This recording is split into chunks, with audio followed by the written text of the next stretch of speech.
প্রক্ষেপক বা ফ্রাশের বিভিন্ন ধরনের রাশিমালা নিয়ে আমরা এখন কথা বলবো, যার মধ্যে প্রথমটা হচ্ছে আমাদের ফ্রাশের যে উদ্যনকালীন সময় সেটা নিয়ে, দ্যাট মিনস টাইম পিরিয়ড নিয়ে। তো প্রক্ষেপক বস্তুর উদ্যনকালীন সময় মানে হচ্ছে কি, একটা বস্তুকে আমি নিক্ষিপ্ত করলাম, করার পর সেটা আবার ভূমিতে ফিরে আসলো, তো এই টোটাল জায়গাটাতে যে সময়টা লেগেছে আমাদের সেটাই হচ্ছে উদ্যনকাল। তো এখন আমরা দেখি যে একটা ফ্রাশকে আমি যদি ধরা যাক ও বিন্দু থেকে ছুঁড়ে মারি, সেটা কিন্তু একটা নির্দিষ্ট উচ্চতায় প্রথমে উঠবে এবং আমি ধরে নিলাম এই উচ্চতাটা হচ্ছে আমাদের সর্বাধিক উচ্চতা বা এইচ। পরবর্তীতে আমাদের এই প্রক্ষেপকটা কিন্তু আরেকটা বিন্দুতে যাবে, ধরা যাক আমাদের এখানে পি পয়েন্ট এসে পতিত হলো। তো এই যে ও থেকে পি পয়েন্টে গেল, যাওয়ার জন্য তার যেটুকু সময় লাগবে, এই টোটাল সময়টা হচ্ছে এই প্রক্ষেপক বস্তুর উদ্যনকালীন সময়। এটাকে অনেক সময় আমরা পর্যায়কালও বলতে পারি। তো আমরা দেখি এই সময়টা কিভাবে বের করা যায়। খেয়াল করে দেখো তো, আমাদের প্রথমে যেটা ঘটছে সেটা হচ্ছে এই ফ্রাশটার কিন্তু দুইটা অক্ষ কাজ করে, একটা হচ্ছে এক্স অক্ষ বরাবর তার গতি কাজ করে, আর একটা হচ্ছে ওয়াই অক্ষ বরাবর গতি কাজ করে। তো আমরা এই যে এক্স অক্ষ এবং ওয়াই অক্ষ বরাবর যেই গতি আছে এটাকে একটু আলাদা করি। তো তুমি যদি দেখো, ইউ আদিবেগ নিয়ে যখন আমাদের এই প্রক্ষেপকটা নিক্ষেপ করা হবে, তখন অবশ্যই তার এক্স অক্ষ বরাবর একটা বেগ থাকবে, এবং এই বেগটাকে আমরা কি ধরেছিলাম, ইউ অফ এক্স ধরেছিলাম, এবং ওয়াই অক্ষ বরাবর কিন্তু তার একটা বেগের উপাংশ থাকবে, যেটা হচ্ছে ইউ অফ ওয়াই। এবং ইউ অফ এক্সের যে মানটা ছিল সেটা কি ছিল, অবশ্যই ইউ কস থিতা ছিল, যেহেতু এক্স অক্ষের সাপেক্ষে আমাদের এই বেগটা থিতা কোণ তৈরি করেছে। আর ইউ অফ ওয়াই এর যে মানটা ছিল সেটা হচ্ছে ইউ সাইন থিতা, যেটা আমরা অলরেডি জানি। তো এখন আমি যদি যে কোনো একটা অক্ষ নিয়ে কাজ করি, কথার কথা আমি এখানে ওয়াই অক্ষ নিয়ে কাজ করলাম, তাহলে ওয়াই অক্ষ নিয়ে যদি কাজ করি, তাহলে ওয়াই অক্ষ বরাবর আমাদের আদিবেগ থাকবে হচ্ছে ইউ অফ ওয়াই। ওয়াই অক্ষ বরাবর আমাদের অবশ্যই একটা ত্বরণ থাকবে, কেননা প্রতিটা মুহূর্তে আমি দেখতে পাচ্ছি বস্তুটার উপর একটাই ত্বরণ কাজ করে, সেটা হচ্ছে নেগেটিভ ওয়াই অক্ষ বরাবর জি ত্বরণ বা অভিকর্ষ ত্বরণ কাজ করে।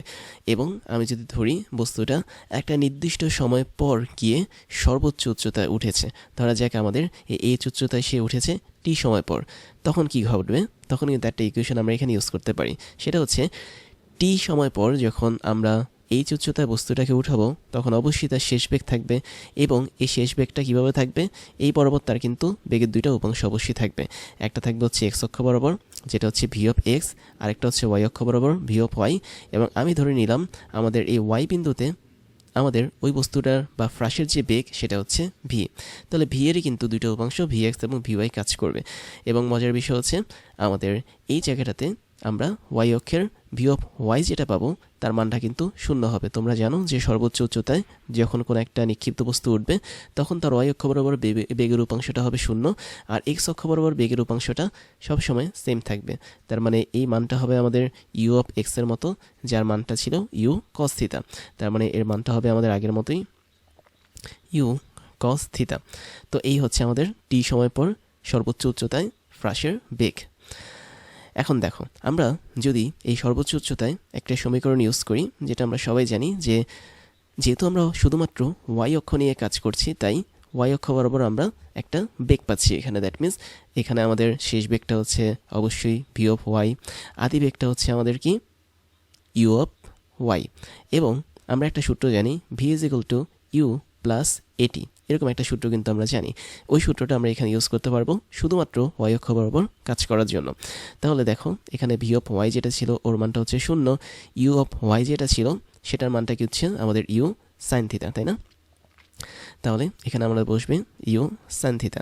আর এখানে ত্বরণ এ যেটা, এটা কিন্তু অভিকর্ষ ত্বরণের বিপরীতে, দ্যাট মিনস আমরা ত্বরণ এটাকে ঊর্ধ্বমুখী কল্পনা করে থাকি, এবং সেটা হচ্ছে এ অফ ওয়াই। আর এই জায়গাটাতে কিন্তু আমাদের এ অফ ওয়াই ত্বরণ কাজ করবে, বাট আলটিমেটলি জি কিন্তু তার বিপরীতে কাজ করে, যেটা আমরা বলতে পারি A of Y is equal to minus G, যেটা আমি তোমাদেরকে দেখিয়েছি। তার মানে ফ্রাশের কিন্তু এক্স অক্ষ বরাবর কোনো ত্বরণ থাকে না, ত্বরণের মানটা কনস্ট্যান্ট থাকে, দ্যাট মিনস এক্স অক্ষ বরাবর আমাদের ত্বরণের মানটা শূন্য থাকে, বাট ওয়াই অক্ষ বরাবর তার একটা ত্বরণ থাকে, সেটা হচ্ছে মাইনাস জি হিসেবে কাজ করে। তাহলে এখানে মাইনাস জি ইন্টু টি বসবে। দেখো তো, আমরা এই টি এর কথাই কিন্তু বলেছিলাম, টি হচ্ছে এমন একটা সময় যখন আমাদের এই ফ্রাশটা মানে প্রক্ষেপণ বিন্দু থেকে সর্বোচ্চ উচ্চতায় পৌঁছেছিল। তাহলে এই টি এর মানটা আমি এখান থেকে বের করতে পারবো U sine theta divide by হচ্ছে শুধুমাত্র জি। তাহলে U sine theta divide by G, এতটুকু পরিমাণ সময় ফ্রাশটা হচ্ছে সর্বোচ্চ উচ্চতায় পৌঁছায়। আর মজার বিষয় হচ্ছে কি, এই সর্বোচ্চ উচ্চতা থেকে যখন ফ্রাশটা এই যে পতন বিন্দুতে যাবে, তখনও কিন্তু তার টি পরিমাণ সময় লাগবে। অর্থাৎ এটা একটা সিমেট্রিক পাথ বা সিমেট্রিক ওয়ে, যেখানে ও থেকে আমাদের ধরা যাক সর্বোচ্চ বিন্দু হচ্ছে পি, পি বিন্দুতে পৌঁছাতে যে সময় লাগে, পি থেকে না পি তো আমরা ধরেছি, তাই না? আমরা এটাকে কিউ ধরতে পারি। আবার কিউ থেকে পি বিন্দুতে পৌঁছাতে সেম সময় লাগে। তাহলে আমি বলতে পারি টোটাল যাত্রাপথে তার সময়টা লাগছে কি টি প্লাস টি পরিমাণ সময়। তাহলে এই টি প্লাস টি পরিমাণ সময়টাই হচ্ছে কি আমাদের 2t, এবং 2tকে আমরা কীভাবে লিখতে পারি?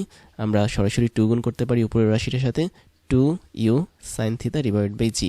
তাহলে এই যে 2u sine theta divided by G, এটাই হচ্ছে কোনো একটা ফ্রাসের টোটাল উদ্যানকালীন সময় বা টোটাল সময়টা, যে সময় ধরে ফ্রাসটা হচ্ছে আমাদের বাতাসে ভেসে থাকে বা আকাশে ভেসে থাকে এবং ফ্রাসটাতে যাত্রা কমপ্লিট করে।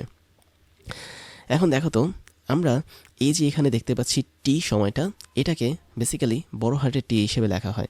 তার মানে বড় হাতের টি হচ্ছে আমাদের উদ্যানকালীন সময় বা মোট সময়, যার সমীকরণটা হচ্ছে কি 2u sine theta divide by G, যেখানে ইউ হচ্ছে আদিবেগ, থিটা হচ্ছে আমাদের প্রক্ষেপণ কোণ। এবার আমরা এই ইকুয়েশনটাকে বা এই ফর্মুলাটাকে অ্যানাদার ওয়েতে বের করতে পারি, অ্যানাদার একটা ফর্মুলা ইউজ করে। খেয়াল করো, আমরা কিন্তু এখানে ওয়াই অক্ষ বরাবর জাস্ট আদিবেগ, শেষ বেগ, ত্বরণ এবং সময় নিয়ে কাজ করেছি। এখন আমি যদি সেম কন্ডিশনটাকে চিন্তা করে দেখি যে আমাদের টি সময় পর, ধরো এটা হচ্ছে আমাদের টি সময়, ও থেকে আগের মধ্যে ধরা যাক কিউ পয়েন্টে পৌঁছেছে, তার মানে সর্বাধিক উচ্চতায় পৌঁছেছে। তো এই যে সর্বাধিক উচ্চতায় পৌঁছালো, তারপরে সে কিন্তু আবার পি বিন্দুতে চলে আসলো। তাহলে দেখো তো, টোটাল সময়টা হচ্ছে কি টি প্লাস টি, বা বলা যায় বড় হাতের টি সময়। এবং এই টোটাল সময়টাতে কিন্তু ওয়াই অক্ষ বরাবর আমাদের এই প্রজেক্টাইল বা ফ্রাসের সরণ হয়েছে 0। কেন? কারণ সে তার যাত্রা শুরু করেছে ও বিন্দুতে, ওয়াই অক্ষ বরাবর সে সর্বোচ্চ উচ্চতা এইচে উঠেছে ছোটো হাতের টি সময় পর, পরবর্তীতে সে আবারও ছোটো হাতের টি সময় পর পি বিন্দুতে নেমে গেছে। এবং দেখো, পি বিন্দু আর ও বিন্দু কিন্তু সেম লেভেলে, তা আমি বলতে পারি টি সময় তার যেই সরণটা হয়েছে ওয়াই অক্ষ বরাবর, সেই সরণটাকে আমরা ছোটো হাতের ওয়াই হিসেবে ধরি, তার মানটা হচ্ছে 0। বাট এক্স অক্ষ বরাবর যে সরণটা হয়েছে সেটা হচ্ছে ও থেকে পি এর যে দূরত্ব, সেটা, যেটাকে আমরা অনুভূমিক পাল্লা বা হচ্ছে রেঞ্জ বলতে পারি বা আধ দ্বারা প্রকাশ করতে পারি। তাহলে মনে রাখবে, কোনো একটা ফ্রাসের গতিপথে ওয়াই অক্ষ বরাবর যে সরণটা হয়, সম্পূর্ণ গতিপথের সেই সরণটার মান হয় 0, কেননা ওই বস্তুটা কিন্তু ওয়াই অক্ষ বরাবর সেম লেভেলে বা ভূমির উপর চলে এসেছে। বাট এক্স অক্ষ বরাবর যে সরণটা ঘটে তার একটা মান থাকে অবশ্যই, সেটা হচ্ছে অনুভূমিক পাল্লা। তা এখন ওয়াই অক্ষ বরাবর যেহেতু তার সরণ 0 হয়েছে, আমরা কিন্তু ওয়াই অক্ষ বরাবর সরণের একটা সমীকরণ জানি। তো সরণের সমীকরণটা কীভাবে বের করে? আমরা জানি y is equal to, y যদি হয় সরণ, তাহলে সেটাকে বের করব কিভাবে? ওয়াই অক্ষ বরাবর আমাদের বেগের উপাংশটাকে নিব, আদি বেগের উপাংশ। মানে আমি একটু সহজ করে দিই, তোমরা একটা সূত্র শিখেছো, S is equal two V naught T plus হচ্ছে হাফ জি টি স্কোয়ার। এরকম কিন্তু একটা সূত্র শিখেছো, যেখানে ভি নট হচ্ছে আদি বেগ ছিল, আচ্ছা জি না দিয়ে এ দিই, এ হচ্ছে আমাদের ত্বরণ ছিল, আর টি হচ্ছে কি সময় ছিল। তাহলে আমাদের এখানে কিন্তু টোটাল সময়টা হচ্ছে কি বড় হাতের টি, কেননা আমরা কিন্তু টোটাল যাত্রা অতিক্রম করেছি বড় হাতের টি সময়। এবং আমাদের এই টোটাল যাত্রা ওয়াই অক্ষ বরাবর সরণ হয়েছে ছোট হাতের ওয়াই। এবং আমাদের যে আদিবেগ ছিল, সে আদিবেগের ওয়াই অক্ষ বরাবর যে উপাংশ, সেটা কি ছিল? অবশ্যই ইউ ওয়াই ছিল। দ্যাট মিন্স এই বরাবর কাজ করতে আমাদের ইউ ওয়াই, এবং এই বরাবর কাজ করতে আমাদের ইউ এক্স, যেটা তোমরা অলরেডি জানো। তাহলে আমরা এখানে কি লিখবো?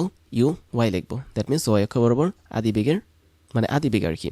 তারপরে আমাদের টি, এটা হবে কিন্তু বড় হাতের টি, কেননা আমরা এখন টোটাল সময়টা নিয়ে কাজ করছি, প্লাস হাফ ইন্টু, এই বলতে কি বোঝাচ্ছি? প্রতিটা মুহূর্তে ওয়াই অক্ষ বরাবর যে ত্বরণটা থাকবে সেটা। আর তোমরা জানো ওয়াই অক্ষ বরাবর অবশ্যই ত্বরণটা কিন্তু নিচের দিকে কাজ করে, যেটা হচ্ছে আমাদের গ্র্যাভিটেশনাল অ্যাক্সিলারেশন বা অভিকর্ষ ত্বরণ।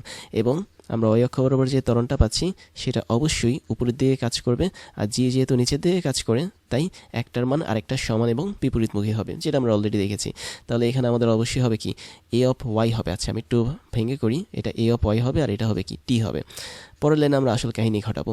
দেখো, আমরা ওয়াই কি বলেছি? ওয়াই ছিল হচ্ছে টোটাল যাত্রাপথে ওয়াই অক্ষ বরাবর সরণ, যার মানটা ছিল 0। আবার ইউ অফ ওয়াই যেটা, এটা কিন্তু আদিবেগের ওয়াই অক্ষ বরাবর উপাংশ, যার মান ছিল ইউ সাইন থিটা। তোমরা যদি খেয়াল করে দেখো, আমাদের আগের স্লাইডে আছে ইউ অফ ওয়াই এর মানটা ছিল হচ্ছে ইউ সাইন থিটা, আর ইউ অফ এক্স এর যে মানটা ছিল সেটা ছিল ইউ কস থিটা। তো এগুলো কিন্তু আমাদের আগের জানার বিষয়। That means u of x ছিল হচ্ছে ইউ কস থিটা।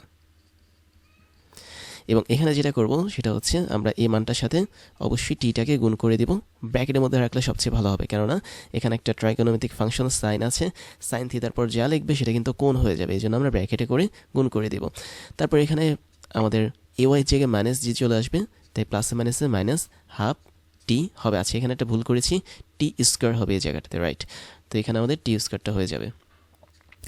তাই যদি হয়ে থাকে তাহলে দেখো আমরা এখানে ওই পক্ষে টিটাকে কমন নিতে পারি। দ্যাট মিনস বড় হাতে টি যদি আমি কমন নিই, ভেতরে থাকছে হচ্ছে ইউ সাইন থিতা মাইনাস হচ্ছে হাফ জি ইন্টু টি, এতটুকু অংশ আমাদের থাকবে।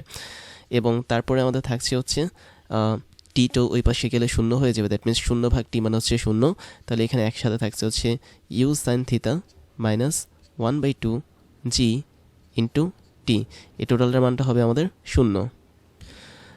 তারপর আমি যদি লসাগু করি তাহলে আমাদের এখানে 2 এর সাথে টোটালটা গুণ হবে, তার মানে 2 ইউ সাইন থিতা এই পাশে চলে আসবে, আর এই পাশে থাকবে শুধুমাত্র জিটি। তো আমি ইকুয়াল করে ওই পাশে এটাকে পাঠিয়ে দিতে পারি, তাহলেও আমাদের কোনো সমস্যা হবে না। তাহলে 2 you sine theta is equal to g t হিসেবে কাজ করবে। তাহলে আলটিমেটলি আমরা এখান থেকে টি এর যে মানটা পাবো, টোটাল পর্যায়কালের মান, সেটা হবে 2 ইউ সাইন থিতা এবং নিচে হবে আমাদের শুধুমাত্র জি।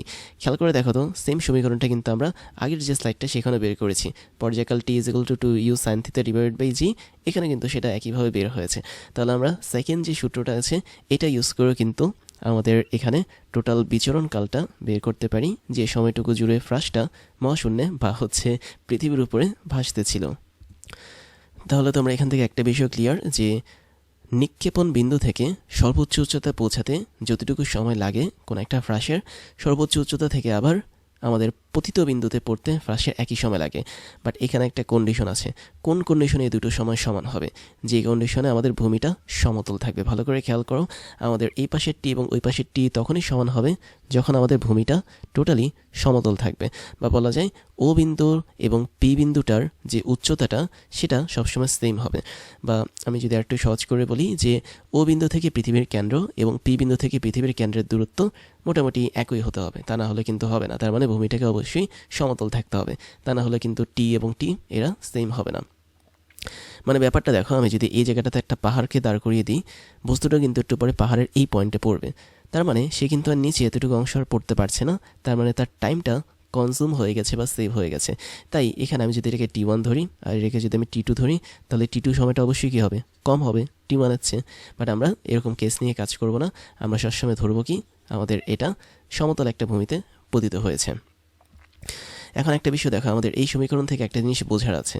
তুমি যদি খেয়াল করে দেখো, জি জিনিসটা যেটা সেটা কিন্তু সবসময় ধ্রুব থাকে বা কনস্ট্যান্ট থাকে। তোমরা জানো মহাবিশ্বে আমাদের পৃথিবীর জন্য যদি জি এর মান বলি সেটা হচ্ছে 9.81, যদিও সব জায়গায় ধ্রুব থাকে না, বাট আমি ধরে নিলাম জি এর মানটা হচ্ছে কনস্ট্যান্ট থাকে সব জায়গায়। তখন আমি বলতে পারি টি বা পর্যায়কাল সমানুপাতিক 2 ইউ সাইন থিতা, তাই না? অবশ্যই আমরা এটা বলতে পারি। কিন্তু আমাদের এখানে 2 কি, এটা একটা ধ্রুবক, তার মানে 2টাকে আমরা উঠিয়ে দিতে পারি, তাহলে টি সমানুপাতিক ইউ সাইন থিতা এটা লিখতে পারি। এখন দেখো তো, ইউ সাইন থিতা আসলে কে ছিল? এটা ছিল প্রক্ষেপক বা ফ্রাসের ওয়াই অ্যাক্সিস বরাবর বেগের উপাংশ। তার মানে এটা ছিল কি, ইউ অফ ওয়াই ছিল, যেটা পরিবর্তন হয় বারবার। তার মানে টি সমানুপাতিক ইউ অফ ওয়াই, এটা আমরা লিখতে পারি চোখ বন্ধ করে। তাহলে মনে রাখবে, কোনো একটা ফ্রাসের যে বিচরণকাল আছে সেই বিচরণকালটা নিক্ষিপ্ত বস্তুর আদিবেগের উলম্ব উপাংশের সমানুপাতিক থাকে। তাহলে ইউ অফ ওয়াই হচ্ছে আদিবেগের উলম্ব উপাংশ, যার সমানুপাতিক হচ্ছে আমাদের এই প্রক্ষেপকের যেই বিচরণকালটা বা টি যে ছিল সেটা। আবার কিছু সময় আমাদের এই ইউ বা আদিবেগটাকে ভিনোট হিসেবে ধরা হয়। দ্যাট মিনস এখানে যেটা আমরা ইউ লিখেছি এটাকে চাইলে ভিনোট হিসেবেও অনেকগুলো বইতে দেখানো হয়েছে। তো সেক্ষেত্রে আমরা ইউ সাইন থিতা এটার বদলে ভিনোট সাইন থিতা এটাও লিখতে পারি। আবার কিছু বইতে আমি দেখেছি থিতা বলতে এখানে থিতা নটকেও বোঝানো হয়। দ্যাট মিনস থিতার বদলে তারা হচ্ছে থিতা নট দিয়ে প্রকাশ করেছে। তো সব কিছুই আসলে একই রকম জিনিস, জাস্ট এখানে রাশিগুলোর যে রিপ্রেজেন্টেশন সেটাই হচ্ছে ভিন্ন। তো যদি কখনো আমরা ইউ মানে আদিবেগকে যদি ভিনোট দ্বারা প্রকাশ করি, তাহলে সেক্ষেত্রে আমরা ভিনোট সাইন থিতা নিয়ে এখানে কাজ করব। এবং আরেকটা বিষয় হচ্ছে, আমাদের এখানে আদিবেগ যখন ভিনোট ধরা হয় তখন এক্স অক্ষ এবং ওয়াই অক্ষ বরাবর তার উপাংশকে যথাক্রমে ভি এক্স নট এবং ভি ওয়াই নট ধরা হয়। তাই যদি ধরা হয় তাহলে আমরা এখানে বলতে পারি ইউ অফ ওয়াইয়ের বদলে ভি ওয়াই নট এটাও লিখতে পারি। মানে সহজ বিষয় একদম। সেটা হচ্ছে, তুমি যদি আদিবেগকে ইউ ধরো তাহলে এক্স অক্ষ বরাবর উপাংশ হবে ইউ এক্স, আর তুমি যদি আদিবেগ ভি নট ধরো তাহলে সেটাকে আমাদের ভি এক্স নট হিসেবে প্রকাশ করা হবে। আর ওয়াই অক্ষ বরাবর উপাংশ হচ্ছে আদিবেগ ইউ ধরলে ইউ ওয়াই হবে, অথবা তুমি যদি আদিবেগ ভি নট ধরো বিভিন্ন বইতে সেটাকে ভি ওয়াই নট হিসেবে প্রকাশ করা হয়েছে। জাস্ট এতটুকুই আর কি। এখন এখানে একটা বিষয় দেখো, আমরা টি সমানুপাতিক ইউ সাইন থিতা পেয়েছি, তাই না? তার মানে এই বিচরণকালটা সরাসরি আমাদের আদিবেগের ওয়াই অক্ষ বরাবর উপাংশ বা অবিলম্ব মানে কি বলবো, উলম্ব বরাবর উপাংশের সমানুপাতিক। এখন আমরা জানি সাইন থিতার ম্যাক্সিমাম মান কিন্তু হচ্ছে 1, তার মানে থিতার যে মানটা সেটা কিন্তু 90 ডিগ্রি হলে আমরা সাইন থিতার ম্যাক্সিমাম মানটা পেয়ে যাব। তাহলে আমি বলতে পারি না আমরা যদি সর্বোচ্চ পরিমাণ বিচরণকাল পেতে চাই, দ্যাট মিন্স টি ম্যাক্সিমাম পরিমাণ বিচরণকাল পেতে চাই, তাহলে অবশ্যই সাইন থিতার মানটা 1 হতে হবে। আর সাইন থিতার মানটা যখন 1 হবে তখন টি ম্যাক্স সমানুপাতিক আমাদের ইউ হবে। ইউ মানে হচ্ছে কি আমাদের সেই আদিবেগটা, দ্যাট মিন্স সরাসরি ইউ। তাহলে আমি বলতে পারি সাইন থিতা যখন 1 হবে তখনই আমরা সর্বোচ্চ সময় ধরে বিচরণকাল করতে পারবো।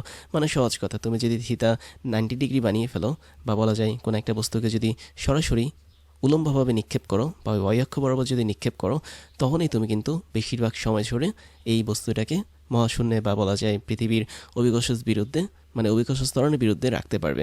তাই তোমার এখানে একটা কন্ডিশন থাকবে, সেটা হচ্ছে ম্যাক্সিমাম সময় বা সর্বাধিক বিচরণকালের জন্য অবশ্যই আমাদের থিতার মানটা 90 হতে হবে, অথবা সাইন থিতার মানটা 1 হতে হবে। এখন এই ম্যাক্সিমাম সময়ের মানটা কতটুকু আমি একটু তোমাকে দেখিয়ে দেখাচ্ছি। তুমি যদি এখানে সাইন থিতার মানটা 1 বসিয়ে দাও, তাহলে আমরা এই যে এখানে একটা সমীকরণ পেয়েছিলাম না, এই যে এই সমীকরণটা, আমি এটাকে 1 নং সমীকরণ দিচ্ছি।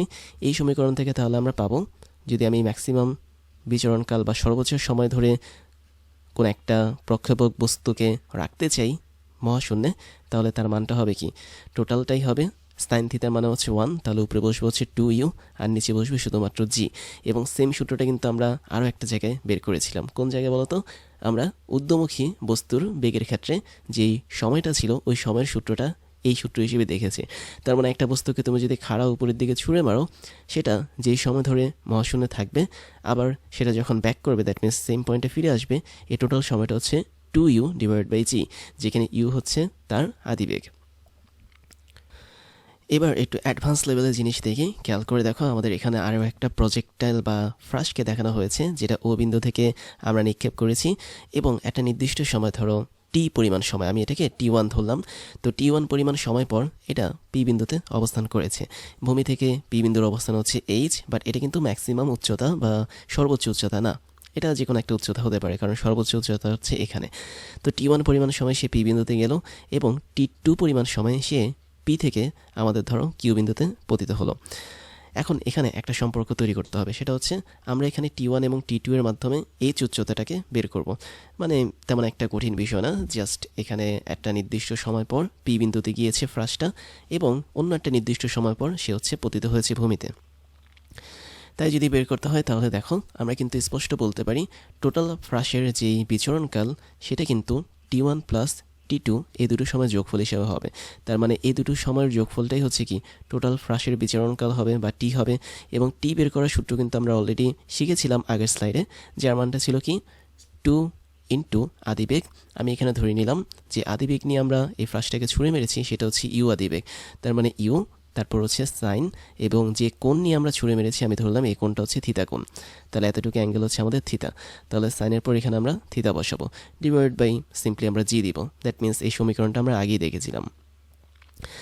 তাই যদি হয়ে থাকে তাহলে আমরা এখান থেকে একটা কাজ করতে পারি, সেটা হচ্ছে আমরা শুধুমাত্র ইউ সাইন থিতা এটার মানটা এখান থেকে বের করে রাখতে পারি। দেখো কাজে দিবে।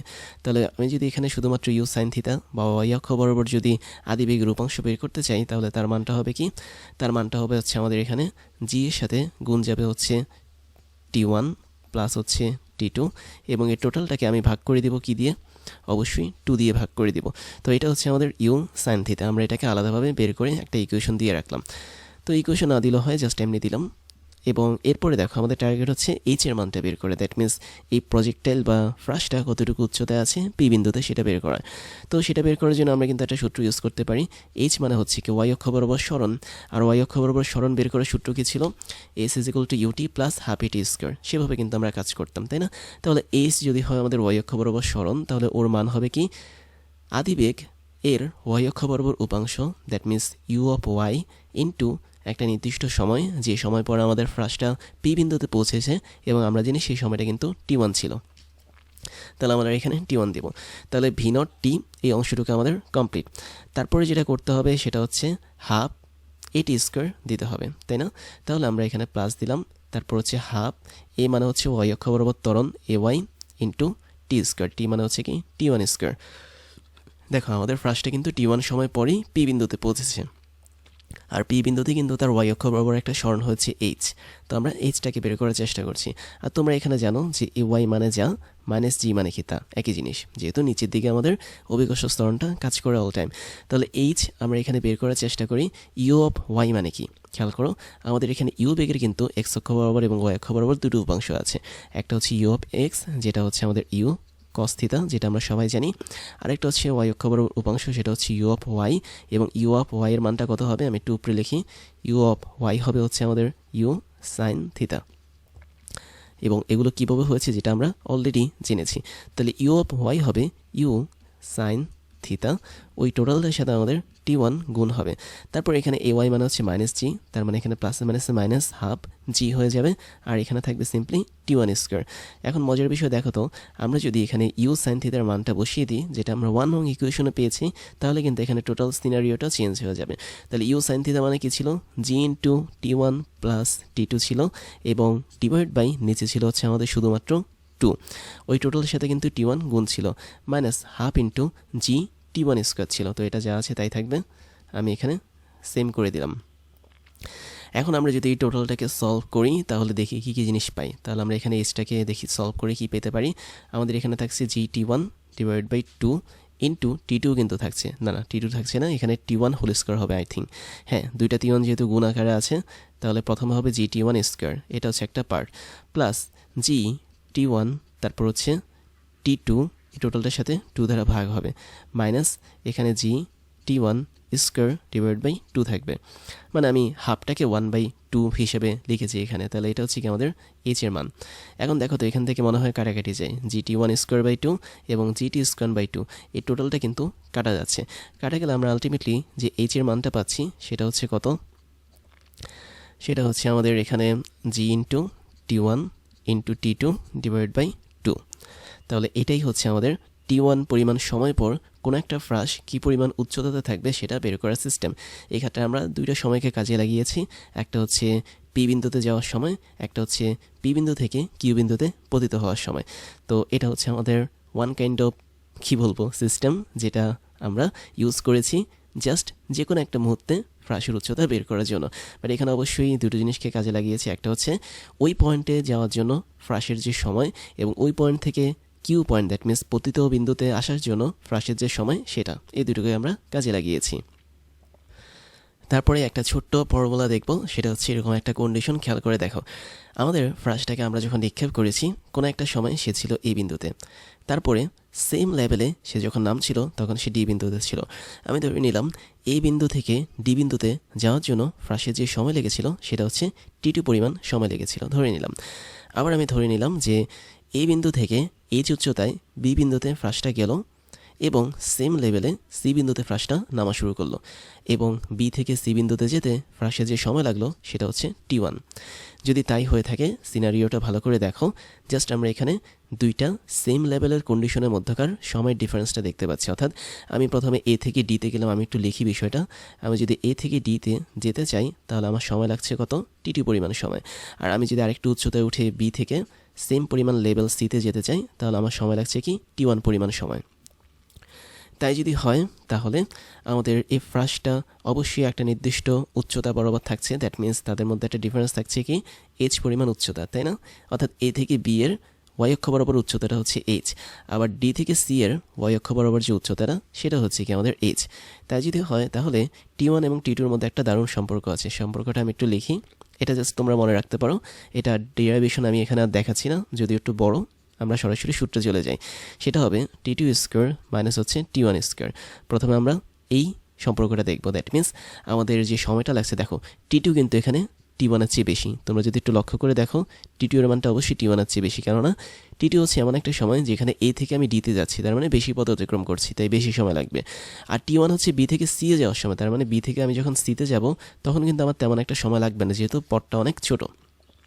তাই আমরা T2 square minus T1 square যদি করি, এই টোটালটার মান হবে 8 গুণন ওই যে উচ্চতা ছিল এইচ সেটা ডিভাইড বাই অভিকর্ষ স্তরণ জি। তার মানে এতটুকু অংশ তোমাকে এই জায়গা থেকে মনে রাখতে হবে, এবং এটা কিন্তু একটা ফর্মুলা হিসেবে কাজ করছে। কিভাবে ফর্মুলাটা এসেছে সেটা আমি এখানে ডেরিভেশন করব না, জাস্ট তোমরা এতটুকু জিনিস মনে রাখতে পারো। এবার এটার সাথে সাথে আমরা আরেকটা বিষয় দেখাই। ধরে নাও তুমি একটা ফ্রাসকে নিক্ষেপ করেছো, মানে একটা না, তুমি দুইটা ফ্রাসকে নিক্ষেপ করেছো, এবং দুইটা ফ্রাসের অবশ্যই পর্যায়কাল কি থাকবে, ভিন্ন থাকবে। আমি এখানে ছোট্ট করে দেখাই।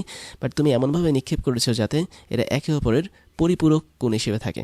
দ্যাট মিনস তুমি ধরো একটা ফ্রাসকে নিক্ষেপ করেছো হচ্ছে কথার কথা θ ডিগ্রি কোণে, এবং আরেকটা ফ্রাসকে তুমি নিক্ষেপ করেছো 90 - θ ডিগ্রি কোণে। তার মানে একটা কি আরেকটা সাপেক্ষে পরিপূরক। তো 90 - θ-কে আমি মোটামুটি এরকমভাবে ধরে নিতে পারি। তো এটা হচ্ছে আমাদের এই সেই অ্যাঙ্গেল যেটা হচ্ছে 90 - θ। তার মানে 90 - θ হচ্ছে কি, যে থিতা কোণের পরিপূরক কোণ হিসেবে বা কমপ্লিমেন্টারি অ্যাঙ্গেল হিসেবে কাজ করবে। অর্থাৎ তুমি একটা ফ্রাসকে যদি 30 ডিগ্রি কোণে নিক্ষেপ করো, ওর কমপ্লিমেন্টারি অ্যাঙ্গেল হচ্ছে আমাদের 60 ডিগ্রি, তাহলে আরেকটা ফ্রাসকে তোমার 60 ডিগ্রি অ্যাঙ্গেলে নিক্ষেপ করতে হবে। জাস্ট এতটুকুই ঘটনা। তো যখন তুমি দুইটা ফ্রাসকে এরকম ভিন্ন অ্যাঙ্গেলে বা কি বলবো তাদের পরিপূরক অ্যাঙ্গেলে বা কোণে যদি নিক্ষেপ করো, অবশ্যই তাদের আলাদা আলাদা পর্যায়কাল তৈরি হবে, তাই না? কীরকম পর্যায়কাল তৈরি হবে? আমি ধরে নিলাম প্রথম ক্ষেত্রে আমাদের যে পর্যায়কালটা তৈরি হবে, দ্যাট মিনস যেটাকে আমি থিতা কোণে মানে নিক্ষেপ করেছি, আমি এগুলো একটু মুছে দিচ্ছি। তো তুমি যদি থিতা কোণে কোনো একটা ফ্রাসকে নিক্ষেপ করো, ওর টোটাল পর্যায়কাল বা বিচরণকাল হবে হচ্ছে ধরে নিলাম T1, এবং তুমি যেটাকে 90 - θ এই অ্যাঙ্গেলে ছুঁড়ে মেরেছ, আমি ধরে নিলাম তার বিচরণকাল বা পর্যায়কাল হবে হচ্ছে T2। তাই যদি হয় তাহলে আমরা T1 এবং T2 এই দুটোর মান কিন্তু সহজেই বের করতে পারি সূত্র অনুসারে, তাই না? তাহলে এটা আমরা অন্য একটা কেস দেখছি যে যদি আমরা দুইটা ফ্রাসকে একে অপরের পরিপূরক কোণে নিক্ষেপ করি, তাহলে তাদের সময়ের মধ্যে কি ডিফারেন্সটা দেখা যাবে সেটা আমরা এখন দেখব। তাহলে দেখো, আমরা এখানে T1 এর মানটা বের করতে পারি। T1 আমরা যেটা শিখেছিলাম সেই সূত্রটা এখানে কাজে লাগাবো। দ্যাট মিনস T1 হবে কি আমাদের আদিবেগ যদি হয়ে থাকে ইউ, কথার কথা আদিবেগ হচ্ছে ইউ, তাহলে আমরা এখানে পাবো 2u sin θ, যেহেতু আমরা থিতা কোণে নিক্ষেপ করেছি। আর নিচে হবে কি জি। একই সাথে আমরা T2 এর যে মানটা সেটাও পাবো। খেয়াল করে দেখো, এখানে কিন্তু 2u তারপরে সাইন হবে, ভালো কথা, বাট থিতার জায়গায় থাকবে কি 90 - θ।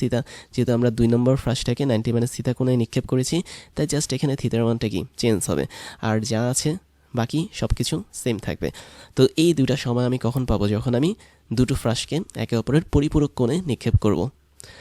তারপরে এখন এদের মধ্যে একটা মজার কাহিনী ঘটে, সেটা হচ্ছে তুমি যদি এই দুটো সময়কে ভাগ করে দেখো। আমরা প্রথমে কি করব? এই দুটো পর্যায়কালকে ভাগ করব। দ্যাট মিনস তুমি যদি T1-কে T2 দিয়ে ভাগ করো, তাহলে তুমি এখানে একটা দারুণ জিনিস পাবে। কি পাবে? সাইন 90 - θ মানে কি? অবশ্যই cos θ। তাহলে আমি যদি এখানে মানে সরাসরি cos θ লিখি, তাহলে কিন্তু সমস্যা হওয়ার কথা না। দ্যাট মিনস আমি এখানে চাইলে সরাসরি লিখতে পারি কি 2u cos θ ডিভাইড বাই জি, তাই না? এটা কিন্তু আমরা লিখতে পারি। তাহলে T1-কে যদি T2 দ্বারা ভাগ করো, তাহলে 2u কাটা যাবে, জি কাটা যাবে, থাকবে হচ্ছে sine theta divide by cos theta. আর সাইন থিতা বাই কস থিতাকে আমরা জানি ট্যান থিতা হিসেবে লেখা হয়। তাহলে এটা হচ্ছে আমাদের একটা সম্পর্ক, যেটা তুমি এখান থেকে মনে রাখতে পারো। তাহলে যদি তুমি দুইটা ফ্রাসকে একে অপরের পরিপূরক বা কমপ্লিমেন্ট কোণ অনুসারে নিক্ষেপ করো, অর্থাৎ একটা যদি 10 ডিগ্রি কোণে নিক্ষেপ করো, আরেকটাকে 80 ডিগ্রি কোণে নিক্ষেপ করতে হবে, অথবা একটাকে যদি তুমি 45 ডিগ্রি কোণে নিক্ষেপ করো, আরেকটাকেও কিন্তু 45 ডিগ্রি কোণে নিক্ষেপ করতে হবে, তখন তাদের পর্যায়কালের যে অনুপাত সেটা হবে কি ট্যান থিতা। তারপরে যেটা দেখবো সেটা হচ্ছে প্রক্ষেপক বস্তুর অনুভূমিক পাল্লা। অনুভূমিক পাল্লা বিষয়টা হচ্ছে কি, যখন আমরা কোনো একটা ফ্রাস বা প্রক্ষেপককে ছুঁড়ে মারবো, তখন সেটা টোটাল বিচরণকালে অনুভূমিক বরাবর বা এক্স অক্ষ বরাবর যে দূরত্ব অতিক্রম করবে সেটাই হচ্ছে প্রক্ষেপক বস্তুর অনুভূমিক পাল্লা। যেমন আমি এখানে দেখতে পাচ্ছি আমরা একটা ফ্রাসকে ছুঁড়ে মেরেছি, এবং এই ফ্রাসটা কিন্তু টোটাল সময়, দ্যাট মিনস এখানে সে টি পরিমাণ সময় সর্বোচ্চ উচ্চতে গিয়েছে, এখানে টি পরিমাণ সময় আবার সে ফেরত এসেছে ভূমিতে। তাহলে এই যে আমি ও থেকে শুরু করে কথার কথা এটা হচ্ছে পি বিন্দু, আচ্ছা আমরা এটাকে কিউ বিন্দু ধরেছিলাম আর এটাকে পি বিন্দু ধরেছিলাম। তাহলে ও থেকে শুরু করে পি বিন্দুতে আসার মধ্যে এক্স অক্ষ বরাবর তার যে দূরত্ব অতিক্রম করতে হয়েছে সেটাই হচ্ছে এই ফ্রাসের অনুভূমিক পাল্লা। তাহলে ও থেকে পি এটাই হচ্ছে অনুভূমিক পাল্লা, যেটাকে ইংলিশে রেঞ্জ বলা হয়, এই জন্য এটাকে আমরা আদ দিয়ে প্রকাশ করে থাকি।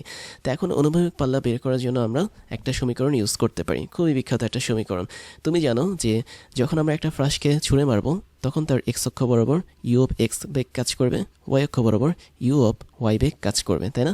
যার মধ্যে আমরা জানি ইউ অফ ওয়াইয়ের মানটা ফিক্স থাকে না, বাট ইউ অফ এক্সের মানটা কিন্তু সবসময় ফিক্স থাকে, যার মানটা হচ্ছে কি ইউ কস থিতা হিসেবে কাজ করে যদি আমরা থিতা কোণে নিক্ষেপ করি ওই ফ্রাসটাকে। তো এখন আমরা যদি এক্স অক্ষ বরাবর দূরত্বটা বের করতে চাই, দ্যাট মিনস ওপি অথবা আর কে, এই দূরত্বের মানটা কি হবে? অবশ্যই আমি এটাকে এক্স অক্ষ বরাবর দূরত্ব হিসেবে লিখতে পারি। দূরত্ব is equal two beg into সময়, তার মানে এখানে একটা বেগ কাজ করবে, ইনটু এখানে একটা সময় কাজ করবে, তাই না? এবং মজার কথা হচ্ছে এখানে যে বেগটা কাজ করবে সেটা হচ্ছে এক্স অক্ষ বরাবর আমাদের ফ্রাসের যেই বেগের উপাংশ ছিল, that means u of x সেটা, এবং ওর সাথে গুণ হবে টোটাল সময়, যে সময় ধরে সে ও থেকে পিতে গিয়েছে। আর আমরা জানি টোটাল সময় মানে হচ্ছে কি বিচরণকাল বা বড় হাতের টি। সুতরাং আমরা এখান থেকে আর এর যে সমীকরণ সেটা বের করতে পারি। তাহলে তুমি এখানে লিখতে পারো আর ইজ ইকুয়াল টু ইউ এক্সের যেই বেগটা আছে সেই ইউ এক্সের বদলে তুমি কি লিখতে পারবে, এখানে তুমি অবশ্যই লিখতে পারবে ইউ কস থিতা, তাই না? তাহলে এখানে বসবে আমাদের হচ্ছে ইউ কস থিতা, এবং ওর সাথে আমরা গুণ আকারে টিটাকে গুণ করব। এবং টি বলতে আমরা কি বুঝি, টি এর সমীকরণও কিন্তু আমরা বের করেছি, সেটা ছিল 2u sign theta divide by ছোট হাতের জি। এবং এদেরকে যদি আমি মডিফাই করি তাহলে দেখো দুইটা ইউ মিলিতভাবে হচ্ছে ইউ স্কয়ার তৈরি করবে, মানে দুইটা ইউ গুণ করলে ইউ স্কয়ার হবে, তারপর থাকবে হচ্ছে 2 সাইন থিতা কস থিতা। তাহলে আমরা উপরে ইউ স্কয়ার পাবো, এবং 2 সাইন থিতা কস থিতা যেটা সেটা হচ্ছে সাইন 2 থিতা হিসেবে কাজ করবে ত্রিকোণমিতিক সূত্র অনুসারে, আর নিচে আগের মতোই আমাদের এখানে জিটা থাকবে। তার মানে আমরা ফাইনালি অনুভূমিক পাল্লা বা হচ্ছে রেঞ্জের যে ইকুয়েশনটা আছে সেটা বের করে ফেললাম। এখন এখানে কয়েকটা জিনিস বোঝার আছে, সেটা হচ্ছে আমি যদি এই ইকুয়েশনটাকে অন্য একটা লাইনে করতাম, দ্যাট মিনস আমি যদি এটাকে নেক্সট লাইনে এভাবে নিয়ে যেতাম, that means R is equal to 2 আগের মতোই থাকতো, একটা থাকতো হচ্ছে ইউ কস থিতা, খেয়াল করে দেখো, একটা হচ্ছে আমাদের ইউ কস থিতা থাকতো, ওর সাথে আবার ইউ সাইন থিতা যদি থাকতো তাহলে কিন্তু এভাবে আমরা লিখতে পারতাম, তাই না? অবশ্যই লিখতে পারতাম, আর নিচে থাকতো কি জি। এখন খেয়াল করো তো, ইউ সাইন থিতা এবং ইউ কস থিতা মানে কি? মানে হচ্ছে ইউ কস থিতা হলো আদিবেগের এক্স অক্ষ বরাবর উপাংশ, দ্যাট মিনস ইউ এক্স। আবার ইউ সাইন থিতা মানে হচ্ছে আদিবেগের ওয়াই অক্ষ বরাবর উপাংশ বা হচ্ছে ইউ ওয়াই। তাহলে 2 into U X into U Y divide by G যদি করি তাহলে কিন্তু আমরা অনুভূমিক পাল্লার যে সমীকরণ সেটা বের করতে পারবো। এবং আই থিঙ্ক তোমরা এই জিনিসটা কিন্তু অনেকে ধরতে পারো নি যে আর এর মানটা কিন্তু চাইলে আমরা এভাবে বের করতে পারি, দ্যাট মিনস এক্স অক্ষ বরাবর বেগের উপাংশ ওয়াই অক্ষ বরাবর আদিবেগের উপাংশ গুণ করে তার সাথে 2 গুণ করে জি দিয়ে ভাগ করলেও কিন্তু আমরা অনুভূমিক পাল্লাটা পেয়ে যাই। তারপর আরেকটা বিষয় হচ্ছে যেটা আমরা অলরেডি দেখেছি, যে ও বিন্দুটাকে আমি যদি মূল বিন্দু ধরি তাহলে ওর স্থানাঙ্কটা অবশ্যই 0,0 হয়। পি বিন্দু যেহেতু অনুভূমিক পাল্লা বরাবর অতিক্রম করেছে তাই পি বিন্দুর স্থানাঙ্ক হবে r,0, যেহেতু এক্স অক্ষ বরাবর সে দূরত্ব অতিক্রম করেছে। এবং সর্বোচ্চ উচ্চতা আমরা কি পাবো, খেয়াল করে দেখো, আমরা যখন সর্বোচ্চ উচ্চতায় যাব তখন এক্স অক্ষ বরাবর বা অনুভূমিক বরাবর আমরা অনুভূমিক পাল্লার অর্ধেক অংশ যাব। তার মানে এই জায়গা থেকে শুরু করে একদম এই জায়গা পর্যন্ত অংশটা হচ্ছে r/2। আবার এই জায়গা থেকে শুরু করে পি বিন্দুর ওই জায়গা পর্যন্ত দূরত্বটা হচ্ছে r/2। তার মানে কিউ বিন্দুর স্থানাঙ্ক হবে r/2।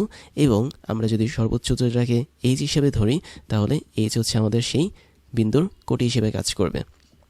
তাহলে এইচ হচ্ছে আমাদের সর্বোচ্চ উচ্চতা, আর r/2 হচ্ছে কি অনুভূমিক পাল্লার অর্ধেক যে অংশটা আছে সেটা। তার মানে এই পয়েন্ট পর্যন্ত আমরা r/2 পরিমাণ ডিস্টেন্স অতিক্রম করব। আবার আমরা যতটুকু কোণ নিয়ে, দ্যাট মিনস থিতা কোণ নিয়ে যখন কোনো একটা প্রজেক্টাইলকে ছুঁড়ে মারবো বা ফ্রাসকে যখন ছুঁড়ে মারবো, সেটা তার অনুভূমিক পাল্লা অতিক্রম করার পর ভূমিতে যখন পড়বে তখন সে অবশ্যই পজিটিভ এক্স অক্ষের সাপেক্ষে অন্য একটা কোণ তৈরি করবে, তাই না? এবং এই কোণের মানটা অল টাইম হবে 180 মাইনাস হচ্ছে সেই থিতা। তাহলে এটাও তোমাকে একটু মনে রাখতে হবে, যখন আমরা কোনো একটা নির্দিষ্ট অক্ষ যেটা হচ্ছে এক্স অক্ষ ওর সাপেক্ষে থিতা কোণে কোনো একটা ফ্রাসকে ছুঁড়ে মারবো, সেটা যখন ভূমিতে পতিত হবে তখন সেই ক্ষেত্রে আমাদের ওই ফ্রাসটা পজিটিভ এক্স এক্সিস বরাবরই এমন একটা কোণ তৈরি করবে যেটা হচ্ছে 180 মাইনাস থিতার সমান। তাহলে আমি বলতে পারি উল্টো পাশে যে কোণটা আছে, দ্যাট মিনস এতটুকু কোণ, এটা কি হিসেবে কাজ করবে? এখন অবশ্যই এটা থিতা হিসেবে কাজ করবে। তার মানে এই দুটো ক্ষেত্রে আমাদের উৎক্ষেপণ কোণ এবং পতিত কোণ যেটা, এদের মানটা সমান হবে। তাহলে আমাদের অনুভূমিক পাল্লার যে স্পেসিফিক ইকুয়েশন সেটা আমি একটু স্টার দিয়ে রাখছি, এটা হচ্ছে আমাদের মেইন ফর্মুলা। এখন এখানে কথা আছে, সেটা হচ্ছে যখন আমি কোনো একটা ফ্রাসকে দুইভাবে ছুঁড়ে মারব, একটা হচ্ছে নির্দিষ্ট অ্যাঙ্গেল, আরেকটা হচ্ছে তার কমপ্লিমেন্টারি অ্যাঙ্গেল, দ্যাট মিনস পরিপূরক কোণে যদি ছুঁড়ে মারি তাহলে তাদের অনুভূমিক পাল্লাটা সেম হবে। কীভাবে বিষয়টা সেটা দেখার জন্য আমরা একটা অ্যানিমেশন দেখে ফেলি। যেমন এখানে দেখতে পাচ্ছ একটা বাচ্চা, দ্যাট মিনস তোমরা কোনো একটা বলকে ছুঁড়ে মারছো, তাই না? তো খেয়াল করে দেখো আমাদের এখানে কয়েকটা কন্ডিশন আছে। তা আমি ধরে নিলাম একদম শুরুতে আমরা এই যে এখানে এক্স অক্ষের সাপেক্ষে, এটাকে আমি এক্স অক্ষ ধরলাম, এক্স অক্ষের সাপেক্ষে আমি কথার কথা ধরে নাও 10 ডিগ্রি অ্যাঙ্গেলে কোনো একটা প্রজেক্টাইল বা ফ্রাসকে ছুঁড়ে মারলাম, যেটা এরকম টিয়া কালারের একটা পথ অতিক্রম করে এই বিন্দুতে পৌঁছেছে। ধরো এটা হচ্ছে ও বিন্দু থেকে ছুঁড়ে মেরেছি এবং সেটা এসে পৌঁছেছে হচ্ছে পি বিন্দুতে, কথার কথা। এখন আমি যদি ও বিন্দু থেকে অন্য একটা বস্তুকে ঠিক 10 ডিগ্রির কমপ্লিমেন্ট বা বলা যায় পরিপূরক অ্যাঙ্গেলে ছুঁড়ে মারি, দ্যাট মিন্স 10 ডিগ্রির পরিপূরক কী হবে? অবশ্যই 90 মাইনাস 10 ডিগ্রি হবে। এবং 90 মাইনাস 10 ডিগ্রি করলে আমরা এখানে পাবো কত? 80 ডিগ্রি। তাহলে তুমি যদি 80 ডিগ্রি কোণে ছুঁড়ে মারো, তখন এটা হচ্ছে আমাদের খয়েরি কালারের পথ তৈরি করবে, এবং এই অ্যাঙ্গেলটাই কিন্তু হবে কি? 80 ডিগ্রি অ্যাঙ্গেল। এবং এই অ্যাঙ্গেল বরাবর যখন বস্তুটা যাবে, সেও কিন্তু পি বিন্দুতেই পৌঁছাবে। তার মানে আমরা এখানে দেখতে পাচ্ছি যে যদি আমি একটার সাপেক্ষে আরেকটার পরিপূরক কোণে দুটো ফ্রাসকে ছুঁড়ে মারি, তাদের অনুভূমিক পাল্লা কিন্তু সেম হবে। এখানে কিন্তু অনুভূমিক পাল্লা ও থেকে শুরু করে পি বিন্দু পর্যন্ত ছিল। তাহলে এটা ছিল কি আমাদের রেঞ্জ। বাট ওই দুটো ফ্রাসের কিন্তু পর্যায়কাল সেম হবে না। দ্যাট মিন্স এটা যদি পর্যায়কাল হয় T1, অবশ্যই এই লাইন বরাবর আমাদের পর্যায়কালটা হবে কি? T2। তারপরে ওদের কিন্তু বেগের পরিমাণও সেম হবে না, কেননা তুমি দেখতে পাচ্ছ আমাদের উপরেরটার কিন্তু বেগ একরকম এবং নিচের পথের কিন্তু বেগটা আরেক রকম। অর্থাৎ উপরের পথের ক্ষেত্রে ভি অফ ওয়ের মানটা কিন্তু অনেক বেশি, আর নিচের এই পথের ক্ষেত্রে ভি অফ ওয়ের মানটা কিন্তু বেশ কম। তাহলে আমি বলতে পারি দুটো ফ্রাসকে আমরা যদি তাদের পরিপূরক কোণে ছুঁড়ে মারি, তাহলে তারা সেম পরিমাণ অনুভূমিক পাল্লা অতিক্রম করবে, কিন্তু তাদের পর্যায়কালও সেম থাকবে না, এবং তাদের যেই ম্যাক্সিমাম হাইট আছে বা সর্বোচ্চ উচ্চতা আছে সেটাও সেম থাকবে না। তাহলে আমি দেখতে পাচ্ছি এখানে ম্যাক্সিমাম হাইট কিন্তু এই পয়েন্টে দ্বিতীয় বস্তুটার, আর প্রথম বস্তুটার ম্যাক্সিমাম হাইট বা সর্বোচ্চ উচ্চতা কিন্তু এই পয়েন্টে। তাহলে এরাও কিন্তু সেম থাকছে না, বাট অনুভূমিক পাল্লাটা কিন্তু সেম থাকছে। তাহলে একই মতো একই সাথে বলতে পারি, আমরা যদি ব্লু কালারের এই প্রজেক্টাইলটাকে দেখি, ধরে নাও এটা পজিটিভ এক্স অক্ষের সাপেক্ষে নির্দিষ্ট একটা অ্যাঙ্গেল তৈরি করেছে। আমি ধরে নিলাম এটা কত ডিগ্রি? এটা হচ্ছে 30 ডিগ্রি অ্যাঙ্গেল তৈরি করেছে। তাহলে এই 30 ডিগ্রি অ্যাঙ্গেল তৈরি করার মাধ্যমে সে অন্য একটা প্রজেক্টাইলকে আমি যদি ছুঁড়ে মারি ঠিক 60 ডিগ্রি অ্যাঙ্গেলে, বা বলা যায় তার পরিপূরক কোণে, তাহলে তারা দুজন কিন্তু একই জায়গায়, দ্যাট মিন্স এই পয়েন্ট ধরে নিলাম কিউ পয়েন্ট, এখানে কিন্তু তারা চলে আসবে। তাহলে একটা বিষয় ক্লিয়ার, 30 ডিগ্রির জন্য আমি যদি 60 ডিগ্রি অ্যাঙ্গেলে কোনো একটা ট্র্যাজেক্টরিকে ছুঁড়ে মারি, তাদের ক্ষেত্রে আর এর মানটা বা পাল্লার মানটা সেম থাকবে। 45 ডিগ্রি নিয়ে একটু পরে কথা বলবো, এখন বলবো না, কেননা তুমি যদি 45 ডিগ্রির কথা বলো, তাহলে 90 থেকে 45 ডিগ্রি যদি বাদ দাও, তাহলে আবারও সেই তুমি 45 ডিগ্রি পাবে। তার মানে দুটো প্রজেক্টাইল বা ফ্রাসকে আমি যদি 45 ডিগ্রি কোণে ছুঁড়ে মারি, তার অবশ্যই একই বিন্দুতে পতিত হবে। তো এটা একটা বিশেষ কেস, আমরা একটু পরে দেখব। আবার কোনো একটা প্রজেক্টাইলকে 60 ডিগ্রি কোণে যদি ছুঁড়ে মারো, তাহলে তার পরিপূরক অ্যাঙ্গেলটা হবে 30 ডিগ্রি, এবং তারাও একই পরিমাণ অনুভূমিক পাল্লা অতিক্রম করবে। আর কোনো একটা প্রজেক্টাইলকে তুমি যদি 80 ডিগ্রি কোণে ছুঁড়ে মারো, অবশ্যই তার পরিপূরক কোণটা হচ্ছে 10 ডিগ্রি। তো ওরা দুজনও কিন্তু একই পরিমাণ ডিস্টেন্স বা অনুভূমিক পাল্লা অতিক্রম করবে। তাহলে একটা বিষয় অবশ্যই ক্লিয়ার রাখতে হবে, আমাদের একটা ফ্রাসের নিক্ষেপণ কোণ যদি হয় থিতা, তবে আরেকটা ফ্রাসের নিক্ষেপণ কোণ আমি যদি 90 মাইনাস থিতা তৈরি করি, তাহলে এরা দুজন সবসময় সেম পরিমাণ অনুভূমিক পাল্লা অতিক্রম করবে, বা তাদের ক্ষেত্রে আর এর মানটা সবসময় সেম থাকবে। তাহলে আমরা এক্ষেত্রে বলতে পারি অবশ্যই R1 যদি হয় থিতা কোণের জন্য অনুভূমিক পাল্লা, এবং R2 যদি হয় 90 মাইনাস থিতা এই কোণের জন্য অনুভূমিক পাল্লা, তাহলে অবশ্যই R1 এবং R2 এর যেই রেশিওটা ছিল সেটার মান 1 হয়ে যাবে। তার মানে আমরা এখানে লিখতে পারি R1 ডিভাইড বাই R2 যেটা হবে, তার মানটা অবশ্যই 1 হবে, যেহেতু আমাদের এখানে আর এর মানটা দুটো ক্ষেত্রেই সমান। জাস্ট এই জিনিসগুলো তোমাকে মনে রাখতে হবে। তারপর আমরা একটা স্পেশাল কেস দেখব, সেটা হচ্ছে প্রক্ষেপক বস্তুর সর্বাধিক অনুভূমিক পাল্লা কত হবে সেটা। তো সেটা জানার জন্য আবারও সেম অ্যানিমেশনটা আমরা দেখছি। খেয়াল করে দেখো, আমরা জানি যে অনুভূমিক পাল্লার জন্য আমরা একটা ইকুয়েশন বের করেছি। আর ইজিক্যাল টু কী ছিল? আর ইজিক্যাল টু ছিল হচ্ছে ইউ স্কোয়ার, তারপর হচ্ছে সাইন 2 থিতা ডিভাইড বাই ছিল আমাদের জি। তো এটা ছিল আমাদের অনুভূমিক পাল্লার ইকুয়েশন কোনো একটা ফ্রাসের জন্য। এখন দেখো তো, এখানে জি এর মানটা কিন্তু কনস্ট্যান্ট, তারপর হচ্ছে ইউ যেটা, তার মানটাও কিন্তু আমরা সহজে চেঞ্জ করতে পারবো না। দ্যাট মিনস এখানে ইউ বা আদিবেগ এবং জি এ দুটো হচ্ছে কনস্ট্যান্ট হিসেবে কাজ করে, এবং তুমি চাচ্ছ যে ইউ এর মানটা চেঞ্জ না করেই তুমি সর্বোচ্চ দূরত্বে যেতে।